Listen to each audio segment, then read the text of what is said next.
كريم وكل سنه وانتم طيبين. فريق سموحه بنشكره ان هو طبعا يعني برغم ان هو شال 4 وخسر المباراه، ولكنه فريق ما بيهربش من المواجهه، ما بيخافش من لعيبه نادي الزمالك ومن اسم نادي الزمالك الكبير جدا. ورغم ان هو شال 4 لكنه ما انسحبش زي ما بعض الناس عملت، وما فكرش بقى ان انا اشتكي اصل الحكام هتعملني، اصل والنبي معلش ما بلعبش الا بحكام اجانب، والكلام الفاضي ده كلام الناس الخايفه وكلام الناس المرعوبه.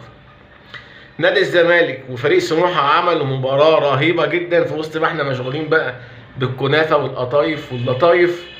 كان ماتش جامد جدا، ماتش يستحق ان انت تتفرج عليه. 6 اهداف، تألق كبير جدا للاعيبه نادي الزمالك، بنتايك وعبد الله السعيد ومصطفى شلبي بقى جاب هدف اهو. يعني المفروض ندعمه الفتره الجايه بقى وما نقعدش كل شويه ننتقد فيه، يعني الراجل خلص لك ماتش اهو برضه مع بقيه الزملاء.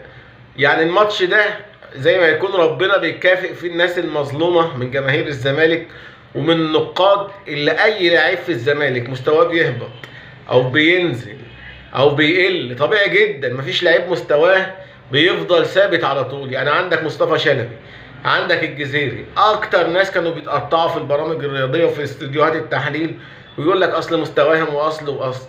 اتفرج على الهدف بتاع سيف الدين الجزيري، هدف بريحه مارادونا، هدف من اهداف ميسي، هدف بسم الله ما شاء الله، تلاعب بالدفاع وحط كوره من اجمل الاهداف اللي احرزها نادي الزمالك السنه دي، وتعتبر من اجمل اهداف الموسم عموما سواء الدوري او الكاس.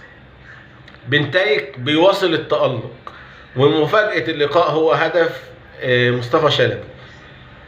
اداء ونتيجه كبيره جدا لنادي الزمالك، بتطمن جمهور نادي الزمالك وبتبين للناس اللي انسحبت والناس اللي خافت انها تلعب المباراه ان هي كان عندها حق، لان كان هيحصل فيها زي ما حصل لسموحه، وكان احتمال كبير جدا تشيل 4 أو 5 أو 6. اكتبوا لنا رايكم في الكومنتات عن رايكم في مباراه القمه واللي حصل من اداره النادي الاهلي والازمه اللي حصلت، وان هو عرضوا المشكله على اللجنه الاولمبيه بعد قرار رابطه الانديه بخصم 3 نقاط، واعتبار الاهلي منسحب ومهزوم بنتيجه 3-0 في مباراه القمه بين الاهلي والزمالك، وتوقعاتكم للجنه الاولمبيه والقرارات اللي هتاخدها بعد قرارات رابطه الانديه وشكوى النادي الاهلي. وهل نادي الزمالك هيقبل باعاده المباراه مره ثانيه بعد ما لعيبه الزمالك راحت الاستاد وجماهيره وفي الاخر الاهلي خاف من المباراه وما جاش؟ بشكركم والى اللقاء في مزيد من الفيديوهات على قناتكم يوميات زملكاوي.